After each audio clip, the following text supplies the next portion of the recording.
I love you সোনা। থাপ্পড় চিনোস? ওই যে দেখো ওদিকে কি। যখনই অন্যদিকে তাকিয়েছে গালে একটা চুমু দিয়ে দিয়েছি দৌড়। ওই দাঁড়া, আজ তোর একদিন কি আমার যতদিন লাগে, তুই দাঁড়া। ওর কথা কে শোনে? আমি মায়ের না খাওয়ার ভয়ে দৌড়াচ্ছি, সব শক্তি দিয়ে দৌড়াচ্ছি, কিন্তু পায়ে কোনো শক্তি নাই। মেয়েটা ধরলো আমাকে, ধরিয়ে একটা থাপ্পড় দিল। কিন্তু একটা জিনিস বুঝতেছি না, ওই আমাকে থাপ্পড় মারতেছে, আমার কোনো রাগ বা কান্না আসতেছে না, শুধু হাসি পাচ্ছে। মেয়েটা যেই না জুতা দিয়ে আমাকে মারবে তখনও চোখ খুলে দেখি ভাতিজা কাতুকুতু দিচ্ছে। আমার চোখ খোলা দেখেই দিয়েছে এক দৌড়। যাক বাবা, বাঁচা গেল। জুতার মার খাওয়া থেকে বাঁচলাম। দেখছেন আমার কি ফাঁটা কপাল। স্বপ্নের মধ্যেও থাপ্পড় খাই আমি। অনেক অনেক অনেক দুঃখিত, কারণ এখন আমার পরিচয় দেওয়াই হয়নি। আমি হলাম মোহাম্মদ সুজন হোসেন, বাবা মায়ের 2 নম্বর পুত্র। আসলে আমরা 3 বোন 2 ভাই। ইন্টার পরীক্ষা দেওয়ার পর আর পড়ার ইচ্ছা হয় নাই, তাই আর পড়িও নাই। আর কিছু বলা যাবে না, ক্ষুধা লাগছে, ফ্রেশ হয়ে খেতে গেলাম। তো প্রতিদিনের মতো আজকেও শুরু হলো। তা তুই তো পড়ালেখা করলি না, কোনো একটা কাজও করিস না, তো করবিটা কি তুই? চিন্তা নাই, কাজ এমনিতেই আমার কাছে আসবে। চুপ কর বেয়াদব। আমি আর কোনো কথা না বলে চুপচাপ খেয়ে দিয়ে চলে আসলাম বন্ধুদের সাথে আড্ডা দিতে। সারাদিন আড্ডা দিয়ে বাড়িতে এসে খাওয়া দাওয়া করেই শুয়ে পড়লাম। পরদিন সকালে উঠে ফ্রেশ হয়ে খাওয়া দাওয়া শেষ করে যখনই বাড়ির বাইরে যাব, তখনই কোথা থেকে যেন আমার আব্বুর এক বন্ধু আসলো। কেমন আছো? জি ভালো আছি, আপনি কেমন আছেন? এই তো বাবা, ভালোই আছি। তোমার জন্য একটা সুসংবাদ আছে। কি এমন সুসংবাদ আঙ্কেল? তোমার জন্য একটা কাজের ব্যবস্থা করেছি। সত্যি? মেজাজটাই খারাপ করে দিল, তবে কথা বললাম খুশি হওয়ার ভান করে। আচ্ছা, কালকে তোমাকে নিতে আসবো। এখন কোথায় যাবে যাও। জি আঙ্কেল। পরে তিনি আব্বু আম্মুর সাথে কথা বলে চলে গেলেন। আমি সন্ধ্যায় বাসায় যাওয়ার পরে, কালকে তোকে ঢাকায় যেতে হবে। ঢাকায় আবার যাব কেন? ওখানেই তোর কাজ করতে হবে। তা ঠিক আছে, কিন্তু কাজটা কি? সব সময় একটা মেয়ের সাথে সাথেই থাকতে হবে। কেন, দেহরক্ষী নাই তার? আছে, কিন্তু দেহরক্ষীটার স্বভাব ভালো না। তো অন্য একটা রাখবে। অনেক শক্তিশালী, তাই ওই দেহরক্ষীই থাকবে। তুই শুধু ওই মেয়ের সাথে সাথেই থাকবি, যা বলবে তাই শুনবি। আচ্ছা, তাই করবনি। আব্বুর মুখের উপর কথা বলার সাহস নেই। পরদিন সকালে খাওয়া দাওয়া করে সবার থেকে বিদায় নিয়ে আমি আর আমার আব্বুর ওই বন্ধু বেরিয়ে পড়লাম। আমাকে যেই মেয়ের পিছু পিছু ঘুরতে হবে সে নাকি এবার ইন্টারে পরীক্ষা দিল, মানে আমার থেকে 1-2 বছরের ছোট। রাতে আমরা পৌঁছে গেলাম সেই বাড়িতে। বাড়ি তো নয়, যেন একটা রাজমহল। তোমরা চলে এসেছো? হ্যাঁ ভাই, চলে আসলাম। আর এই হলো সুজন হোসেন, যার কথা বলেছিলাম। আর সুজন, এ হলো তোর স্যার। আসসালামু আলাইকুম স্যার। ওয়ালাইকুম আসসালাম। কেমন আছো বাবা? জি ভালো, আপনি কেমন আছেন? ভালো আছি। আর আমাকে স্যার নয়, আঙ্কেল বলে ডাকবা। কিন্তু আপনি তো আমাকে বেতন দেবেন, তাই আঙ্কেল বলাটা ঠিক হবে না।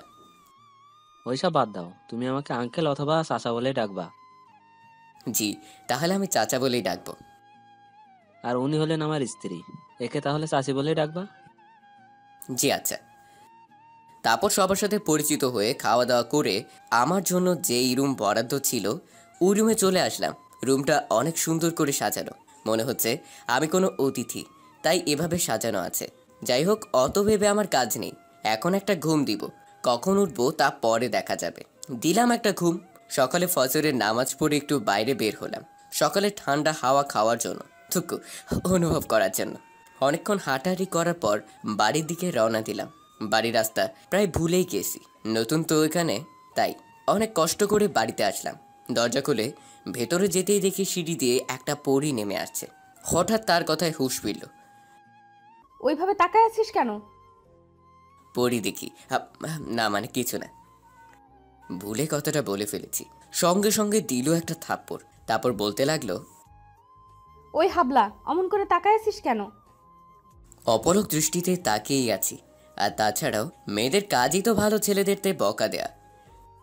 ওই কথা বল, নয়তো আবার একটা থাপ্পড় খাবি। ওই থামেন, আমি কি এমন করলাম যে আমাকে থাপ্পড় মারলেন?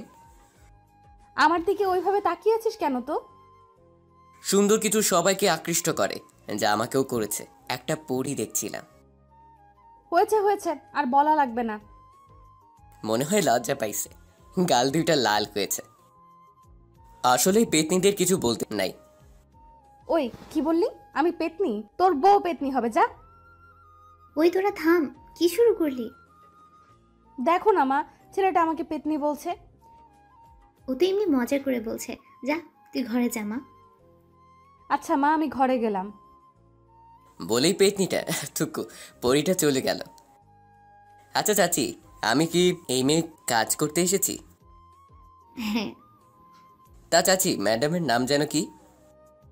ওর নাম রাবেয়া। ও, আমার প্রিয় নামগুলোর মধ্যে একটাও না। হ্যাঁ, এখন যাও, ফ্রেশ হয়ে খেতে এসো, তারপর তো আবার যেতে হবে ওর সাথে। তাই তো আমার কাজ, হ্যাঁ না তো করতে পারবো না। হ্যাঁ যাও। আমি আমার রুমে এসে ফ্রেশ হয়ে খেতে এলাম। খাবার টেবিলে যেয়ে আবার একটা ক্রাশ খেলাম। রাবেয়া কি সুন্দর করে গিলছে, থুকু খাচ্ছে। আমিও খাওয়া দাওয়া করে নিলাম। তারপর বাইরে চলে আসলাম গাড়ির কাছে। দেখি শালা বডিগার্ড দাঁড়িয়ে আছে। কি খবর ভাই? এই তো ভাই, ভালোই। তোমার? আমারও। তা তোমার নামটা যেন কি? আমার নাম মামুন। তা মামুন ভাই, এই ম্যাডাম কি রকম? অনেক কড়া। ও শালা লুচ্চা, তোর কাছে তো কড়া লাগবেই। লুচ্চামি করতে পারিস না তাই। চুপ, ম্যাডাম আসছে। আসবেই তো। তারপর রাবেয়া এসে গাড়িতে বসলো।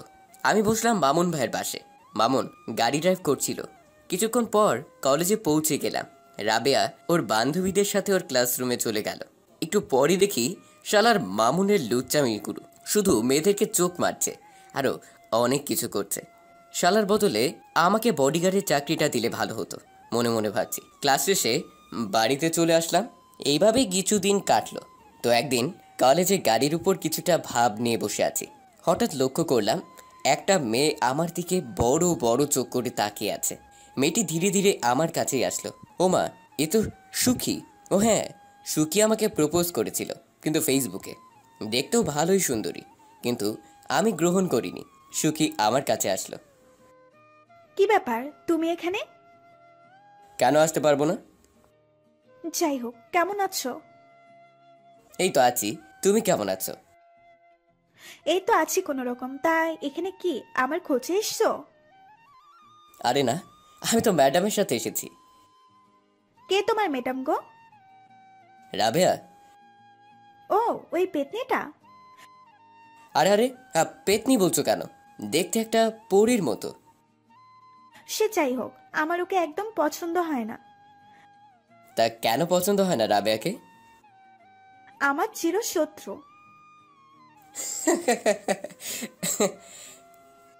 হাসো কেন? মেয়েরাও আবার শত্রুতা করে? হুম বাসা যাবে না? হুম এখন চাই, পরে কথা হবে। ওকে, যাও।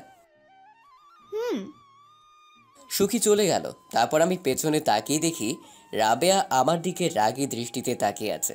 আবার মনের মধ্যে ভয় ধরে গেল, যদি কিছু করে আমাকে। শালার মামুনও নাই, লুচ্চামি করাতে ব্যস্ত শালা। আমার দিকে ওইভাবে তাকিয়ে আছেন কেন? ওই, তোর এই পেতনির সাথে কিসের এত কথা রে? না এমনি, আমাকে চেনে তো তাই কথা বললো। তোকে কিভাবে চিনলো? ফেসবুকে পরিচয়, আমাকে প্রপোজও করেছে। কি? কিন্তু আমি গ্রহণ করিনি। ভালো, আর ওর সাথে কথা বলবি না। কেন ম্যাডাম? কারণ ও আমার শত্রু। আচ্ছা বলবো না। তো অন্য কোনো মেয়ে যদি আমার সাথে কথা বলতে আসে তো? তো কি আবার, ভালো লাগলে বলবি, কিন্তু এই পেতনির সাথে না, মনে থাকে জানো। আচ্ছা, খুব মনে থাকবে। এখন মামুন ভাইয়াকে ডাক, বাসায় যাব। আমি মামুনকে ডেকে এনে গাড়ি করে বাসায় চলে আসলাম। এইভাবেই 2 মাস কাটলো। আমি নিজের টাকায় মোবাইল কিনেছি, তা আবার সিম্ফনি, মানে J4। কি যে অনুভূতি নিজের টাকায় এত দামি ফোন কেনার, তা আপনারা বুঝবেন না। রাবেয়ার বাবা মা সবসময় আমাকে নিজের ছেলের মতোই দেখে, কিন্তু শালা লুচ্চা মামুনটার সাথে ঠিকমতো কথাও বলে না। তো একদিন সকালে ঘুম থেকে উঠে নামাজ আদায় করলাম। তারপর বাইরে হাঁটতে গেলাম। কিছু সময় পর আবার বাসায় চলে আসলাম। আর বাসায় আসার পর যা শুনলাম তাতে খুশি হব না কাঁদবো কি করব কিছুই ভেবে পাচ্ছি না। রাবেয়া আব্বা মানে চাচা আমাকে বলল, বাবা তোমাকে একটা কথা বলতাম। জি চাচা বলেন, কি বলতে চান আপনি? তুমি তো জানোই যে মামুন কেমন লোক। জি চাচা, একদমই খারাপ স্বভাবের। তাই আমি একটা কাজ করেছি, কি কাজ? ওকে চাকরি থেকে বরখাস্ত করেছি। একদমই ঠিক করেছেন, কিন্তু রাবেয়ার বডিগার্ড কে থাকবে তাই তো? জি চাচা। তোমার চাচি আর আমি মিলে একটা সিদ্ধান্ত নিয়েছি, আশা করি তোমার পছন্দ হবে। কি সিদ্ধান্ত বলেন? তুমি রাবেয়ার বডিগার্ডের চাকরিটা নাও। আমি করব বডিগার্ডের চাকরি। হ্যাঁ, এমনিতে অনেক ভালো, তাই তোমার উপর আমার বিশ্বাস আছে। আর টাকার ব্যাপারে চিন্তা করো না, তোমার বেতন দ্বিগুণ করা হবে। জি আচ্ছা, আপনাদের কথা তো আর ফেলতে পারি না। বেতন বেশি করার জন্য চাকরিটা নিলাম, নইলে কখনোই নিতাম না। এই তো ভালো ছেলে, যাও এখন ফ্রেশ হয়ে এসো, রাবেয়ার কলেজের আবার সময় হয়ে আসছে। জি চাচা। আমি চলে আসলাম আমার রুমে। এখন বলি, রাবেয়ার বডিগার্ডের চাকরিটা নেওয়া মানে একদমই ওর চাকরের মতো থাকা। ওই গাড়িতে উঠার এবং নামার সময় আমাকে গাড়ির দরজা খুলতে লাগাতে হবে। এই কাজটা শালা লুচ্চা মামুন করতো। আমার এটা একদমই সহ্য হয় না। যাই হোক, টাকা তো বেশি পাওয়া যাবে। ফ্রেশ হয়ে খাওয়া শেষ করে বাইরে গাড়ির কাছে দাঁড়িয়ে আছি। একটু পর রাবে আসলো। ওই হাবলা, দরজা খোল। নিজের তো হাত আছে, তা দিয়ে খুললে কি হয়? আচ্ছা তাহলে আব্বুকে বলছি দাঁড়ায় থাক এখানে। আমি তো মজা করলাম। এই তো খুলছি, বসেন। Good boy. চলেন। গুড বয়। ফোননি তোরে যে কি কই। তারপর আর কি, আমি গাড়ি ড্রাইভ করে কলেজে আসলাম। বডিগার্ড তাই ক্লাসরুম পর্যন্ত রেখে আসতে হলো। আপনারা কি ভাবছেন আমি বডিগার্ডের বিজয়ের মতো সবকিছু মিলিয়ে কাপড় পরেছি? আরে ভাই, আমি যেই রকম করে কাপড় পরি ওইভাবেই আছি। একটা শার্ট প্যান্ট জুতা আর কি পরছি কমুনায়, সাথে একটা চশমাও আছে। তাই বলে কানা না। তারপর কলেজ ছুটি হলো। আবার ওই একই নিয়মে রাবেয়াকে বাড়িতে নিয়ে আসলাম। আর হ্যাঁ, কলেজে থাকলে একটা জিনিস লক্ষ্য করেছি, রাবেয়ার একটা বান্ধবী আমার দিকে বড় বড় চোখ করে তাকিয়ে থাকে। এইভাবেই দিনকাল চলছিল। তবে ওর বডিগার্ডের চাকরিটা নেওয়ার পর থেকে আমাকে সবসময় দৌড়ের উপর রাখে। একটুকুতেই বলবে এটা এনে দে, ওটা এনে দে ইত্যাদি। অসহ্য লাগে, কিন্তু কি করব, টাকা তো পাই এসবের জন্য। রাবেয়া যখন শপিং করতে যায় তখন যা যা কিনে সব ধরে দেয় আমার হাতে। আর হ্যাঁ, শপিং করতে যাবে বিকেলে আর ফিরবে রাত 7টা বা 8টায়। হাজার হলেও মায়া মানুষ, মানে একটু ঢিলা টাইপ, তাই আর কি। তো কলেজে 3টা প্রপোজ পেয়েছি, কাউরে গ্রহণ করি নাই। আর হ্যাঁ, যারা প্রপোজ করে ওরা তো পরদিন থেকে ভুলেও আমার সাথে কথা বলে না। কি সাংঘাতিক, কি সাংঘাতিক। হঠাৎ একদিন শুনলাম রাবেয়ার বিয়ে ঠিক হয়ে গেছে। ছেলে নাকি ইঞ্জিনিয়ার, তার সাথে বড় লোক। তবে আমার একটা দুঃখ আছে, বইটাকে আর দেখতে পারবো না, সাথে চাকরিটাও থাকবে না, মানে টাকাও পাবো না। শালার ইঞ্জিনিয়ারকে পিটাইতে ইচ্ছে করছে। বিয়ে করারও আর সময় পেল না। আর 2 দিন পর রাবেয়ার বিয়ে। আমি ভাবছি যাক পেতনিটা থুকু পরিটার অত্যাচার থেকে বাঁচবো। তবে ওকে আর দেখতে পারবো না। কিরে কি ভাবছিস? কই কিছু না তো। রাবেয়ার কথায় বাস্তবে এলাম। একটা কথা বলি, কাউকে বলবি না। হ্যাঁ বলেন, কি বলবেন?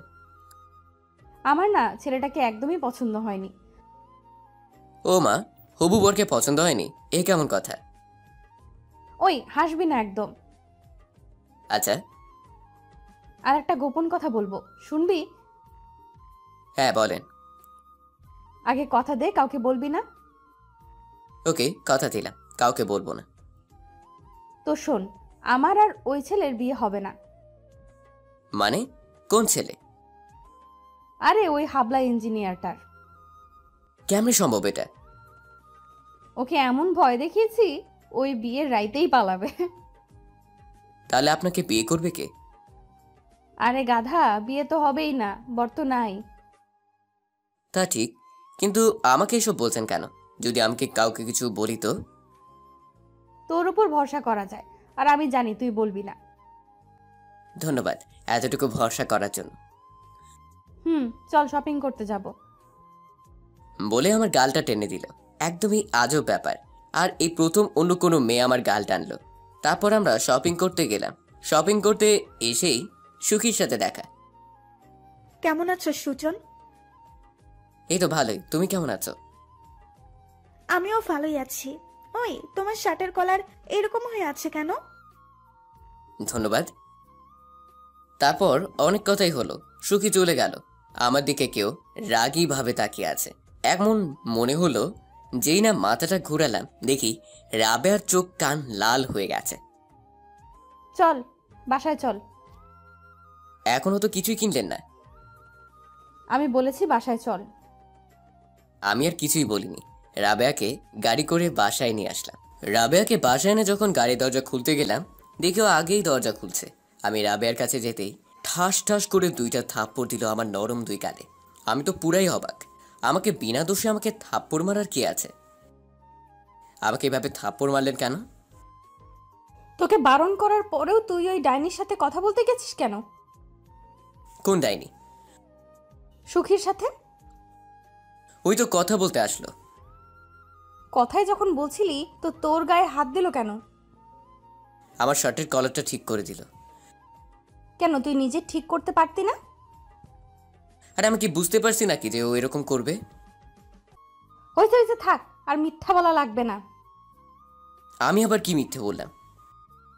কোনো উত্তর না দিয়ে চলে গেল। বাবা, হাতের কি জোর! গাল 2টা ব্যথা করে দিছে। রাবের বাচ্চা, তোর কপালে আমার মতো খারাপ বন জুটবে যা। এইসব বলেই বকতেছি, কিন্তু মনে মনে সামনাসামনি বললে তো আমাকে খুনই করে ফেলবে। আমিও আর বাইরে দাঁড়িয়ে না থেকে আমার রুমে চলে আসলাম। বাড়িটা খুবই সুন্দর করে সাজানো হচ্ছে, কিন্তু সব মজাই তো রাবেয়াটা নষ্ট করে দিবে। ওর তো বিয়েই হবে না। যাই হোক, আমার তাতে কি, আমি তো শুধু খাবো। পরদিন সকালে ঘুম থেকে উঠে নামাজ পড়ে বাইরে হাঁটতে গেলাম। তারপর সময় মতো আবার বাসায় ফিরে আসলাম, কিন্তু আজকে রাবেয়াকে দেখতে পেলাম না। প্রতিদিনই হেঁটে আসার পর দেখি ও নিচে সবার সাথে বসে থাকে, কিন্তু আজকে নাই, কি জন্য জানি না। আজকে সারা দিন ওকে দেখিনি, তাই বা দেখলাম। আমার বউ তো নয়, পরদিন বিয়ে হবে কি না তা তো জানি না। যা হবার হবে, আমি ঘুমিয়ে পড়বো। যেই না একটু বিছানায় বসেছি, অমনি কলিজাটা দৌড়ে এসেই আমার কোলে লাফ। কলিজাটা হলো আমার বড় ভাইয়ের মেয়ে, আপনাদের তো জানার কথা। তারপর বাইরে যে দেখি আমার পরিবারের সব বান্দা বান্দি হাজির। আমি নিশ্চিত এটা চাচা চাচির কাজ। যাই হোক, আমি তো অনেকদিন পর পরিবারের লোকদের সাথে দেখা করতে পারলাম। সবার সাথে রাত 12:30 পর্যন্ত আড্ডা দিয়ে শুতে যাব, তখনই দেখি রাবেয়া নিচে নামছে। এত রাতে নিচে নামছে মানে পিপাসা পেয়েছে। রাবের হাতের দিকে লক্ষ্য করে দেখি ওর ডান হাতটা ব্যান্ডেজ করা। ওর হাত আবার কখন কাটলো? আর মজার বিষয় হলো, আমাকে যেই হাতে থাপ্পড় মেরেছিল ওই হাতেই ব্যান্ডেজ করা। ঠিক হয়েছে, আর মারবি আমাকে? আমি কোনো কথা না বলে চুপচাপ রুমে চলে আসলাম। পরদিন অনেক আত্মীয় দেখছি বাড়িতে। দুপুরে খাবার সময় রাবেয়ার বান্ধবীটা আমার দিকে চেয়েই আছে। আমি ওর দিকে তাকালেই চোখ ফিরিয়ে নিচ্ছে। তারপর থেকে রাত 7টা পর্যন্ত আমার পিছু পিছু ঘুরেছে। একটু পর সবাই জানতে পারলো যে বর আসবে না, সে অন্য মেয়েকে ভালোবাসে। কিন্তু আমি একাই জানি যে বর ভয়েই আসেনি। তো আমি একটা জায়গায় দাঁড়িয়ে আছি, তখন রাবেয়ার বান্ধবীটা এসে, সুজন, তোমাকে কিছু বলার ছিল। হ্যাঁ বলেন, কি বলতে চাইছেন? ঘুরিয়ে পিছিয়ে না বলে সরাসরি বলছি, তোমাকে আমার ভালো লাগে। তো আমি কি করব? আমি তোমাকে ভালোবাসি সুজন, প্লিজ আমাকে ফিরিয়ে দিও না। আরে কিসব বলছেন? পিছন থেকে চাচা এসে বলল, বাবা সুজন, তোমার সাথে কিছু কথা ছিল। হ্যাঁ চাচা বলেন। চাচা আমার হাত ধরে একটা ঘরে নিয়ে যে বলল, বাবা, আমার মেয়েটাকে বিয়ে করে নাও দয়া করে। এই সম্ভব না চাচা। আমি তো পুরাই অবাক। প্লিজ আমার সম্মানটা রক্ষা করো। আমি একা রাজি থাকলে হবে না, আপনার মেয়েরও আমার পরিবারের সম্মতি লাগবে। তোমার পরিবারের সবাইকে রাজি করিয়েছি, আর ম্যাডাম? রাবেয়াকেও রাজি করিয়েছি। তারপরও আমি তো আপনাদের মতো বড় লোক না। তো কি হয়েছে? তুমি শুধু আমার মেয়েটাকে বিয়ে করো বাবা, প্লিজ। ম্যাডাম যদি আমাকে মেনে না নেয় তো? তুমি তোমার ভালোবাসা দিয়ে ওকে রাজি করিয়ে নিও, তবুও ওকে বিয়ে করে আমার সম্মানটা রক্ষা করো। ওকে, আমি রাজি। তারপরে চাচা মানে হবু শ্বশুর আমাকে কিছু কাপড় দিয়ে দিল। আমিও ভদ্র ছেলের মতো পরে নিলাম। খুবই শান্তশিষ্টভাবে বিয়েটা হয়ে গেল। তবে রাবেয়ার বান্ধবীগুলো কষ্ট পাইছে মনে হয়। ওদের চেহারা একদমই শুকিয়ে গেছে। অনেক রাত হয়ে গেছে। আমি ঘরের বাইরে দাঁড়িয়ে আছি। তখন কোথা থেকে যেন ভাবি এসে আমাকে জোর করে ঘরে ঢুকিয়ে দিল। অন্য সময় তো আমার সাথে খারাপ ব্যবহার করছে, এখন তোকে বিয়ে করেছি, না জানি আমার কি অবস্থা করে। সবাই আমার জন্য দোয়া করবেন যাতে বাসরাতে কোনো থাপ্পড় না খাই। তো আমি বাসর ঘরে দরজা লাগিয়ে দিয়ে পেছনে ঘুরিয়ে দেখি রাবেয়া আমার একদম কাছাকাছি দাঁড়িয়ে আছে। আমি ঘোরার সাথে সাথেই আমার পাঞ্জাবির কলার ধরে, ওই সেই কখন থেকে একা একা বসে আছি, তুমি কই ছিলে? কয় কি আমার জন্য বসে আছে? আর অবাকের বিষয়, আমার সাথে তুমি করে কথা বলছে। কি হলো, মুখ বন্ধ কেন, কথা বলো। নিশ্চুপ, মুখ দিয়ে কথা আসছে না। আচ্ছা ভালো, এইবার দেখো কি করি। এইভাবে আমার দিকে আসছেন কেন? রাবে আমার দিকে আসছে, তারপর আর কোনো কথা বলতে পারলাম না। কথা বলার জন্য তো মুখের দরকার, যা রাবেয়া ওর 2 ঠোঁট দিয়ে বন্ধ করে দিয়েছে। আমাদের 4 ঠোঁট এক করে দিয়েছে। প্রায় 5 মিনিট পর ছাড়লো। আমার তো প্রায় মরার মতো অবস্থা, প্রায় 5 মিনিট শ্বাস নিতে পারিনি। আপনারাই বলেন, আমি কি এর আগে কখনো কিস করেছি নাকি যে এত সময় শ্বাস ধরে রাখতে পারবো? কিন্তু মূল কথাটা সেটা নয়। মূল কথাটা হলো রাবেয়া আমার সাথে নিজের বরের মতো ব্যবহার করছে কেন? আমাকে এত তাড়াতাড়ি মেনে নিল কিভাবে? সবসময় তো আমার সাথে খারাপ ব্যবহার করতো, তাহলে এখন এমন করছে কেন? এইসব প্রশ্নে আমার মাথায় ঘুরছে। ম্যাডাম, ওই গাধা, বউকে কি কেউ ম্যাম বলে? দেখি আপনার শরীর ঠিক আছে কিনা। রাবেয়ার কপালে হাত দিলাম, কিন্তু না, ও তো ঠিকই আছে। ওই, আমার কিছু হয়নি, আমি ঠিকই আছি। তো আমার সাথে এত ভালো ব্যবহার কেন করছেন? ও মা, নিজের বরের সাথে ভালো ব্যবহার করব না তো কার সাথে করব? আমি তো আপনার বর না। ওই পাগল, তখন না আমাদের বিয়ে হলো? ও ও হ্যাঁ, তাই তো, আমাদের তো বিয়ে হয়েছে। রাবেয়ার আচরণে আমি ভুলেই গেছি আমার বিয়ে হয়েছে রাবেয়ার সাথে। তাহলে? না, কিছু না। গুড। আমাকে নিজের স্বামী হিসেবে মেনে নিয়েছেন। তো কি করব, তুমি তো আমার বিয়ে করা বর, তোমাকে তো মেনে নিতেই হবে। আর হ্যাঁ, আমি তো শুধু তোমাকেই ভালোবাসি। আপনার তো মান সম্মান থাকবে না, আমি তো আপনার মতো বড় লোক না। ওই চুপ, একদম চুপ, তুমিই আমার স্বামী। হ্যাঁ, আপনি তো সবসময় আমার সাথে খারাপ ব্যবহার করতেন, তুই করে কথা বলতেন, তো এখন এত ভালো ব্যবহার কেমনে সম্ভব? তো শোনো, আমি তোমাকে আজ থেকে নয়, আরো আগে থেকেই আমি তোমাকে ভালোবাসি। আমি বাড়িতে আসার পর থেকে? তারও আগে থেকে। কখন, কবে, কিভাবে? তুমি এই বাড়িতে আসারও 2 মাস আগে থেকে। আরে আমি তো আমার শহর ছাড়া কোনো শহরে থাকিনি, তো আমাকে কখন ভালোবাসলেন? ওই, এত কথা বলো কেন? আজকে না আমাদের বাসর রাত? হুম, আগে বলতে হবে আমাকে কিভাবে ভালোবাসলেন। তো শোনো, তুমি এই বাড়িতে আসার কয়েক মাস আগে আমি তোমাদের শহরে আমার এক বান্ধবীর বাড়িতে ছিলাম 1 মাস। ওইখানে থাকার সময় একদিন আমি বাজারে গিয়েছিলাম, তখন তোমাকে দেখেছিলাম।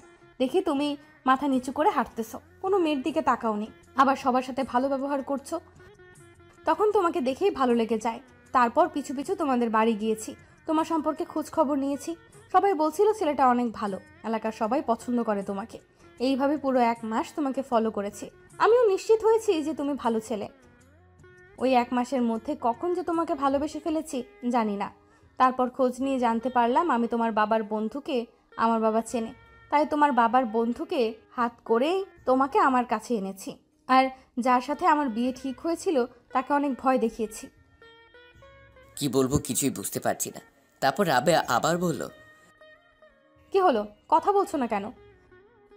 আমাকে যখন এতই ভালোবাসেন তো আমার সাথে এত খারাপ ব্যবহার কেন করছিলেন?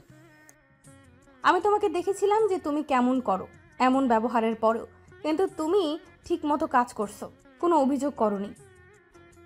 অনেক ভালো, সেদিন থাপ্পু 2টা না মানলেও পারতেন। ওই দিন ওই সুখীর সাথে কথা বলায় আরও তোমার গায়ে হাত দেওয়ার অনেক রাগ হয়েছিল। আর দেখো, তোমাকে মারার পর আমি আমার নিজের হাতেও ব্যথা দিছি। তাহলে এই কারণেই রাবেয়া হাত ব্যান্ডেজ করা ছিল? আমার জন্য পাগলিটা নিজেকে কষ্ট দিচ্ছে। আর কখনো এমন করবে না। তুমি তো এখন আমার, তাই আর এমন করার প্রশ্নই আসে না। আর অন্য কারো যদি হয়ে যায়? তাহলে রাবেয়া নামের একটা মেয়ে দুনিয়া থেকে উঠে যাবে। আর কখনো এমন কথা বলবে না। তোমার কিছু হলে আমার বাবুর আম্মু কই পাবো? আর আমি বাঁচবো কি করে? এখনই বাবুর আম্মু? ও মা, তুমি তো আমার বাবুরামু হবে। হুম, আর তুমি আমার বাবুর আব্বু। আজকে যেন কিসের রাত আমাদের? যা দুষ্টু। আমি দুষ্টু তাই না? তখন তো তুমিই বললে এই কথাটা। তারপর সোজা আমাকে নিয়ে গেল। কোথায় নিয়ে যাবে বুঝতেই তো পারছেন। তাই বলে ছাদে না, ওর তো আগে স্বামীকে দরকার, তাই ছাদে অন্য সময় যেতে পারবে। তাই আপাতত আমাকে বিছানায় নিয়ে গেল। তারপর কিছু একটা হবে, এখন কি হবে তা তো বলতে পারবো না, কিন্তু জানতে চাইলে বিয়ে করে ফেলুন, আপনারাও জানতে পারবেন কি হবে।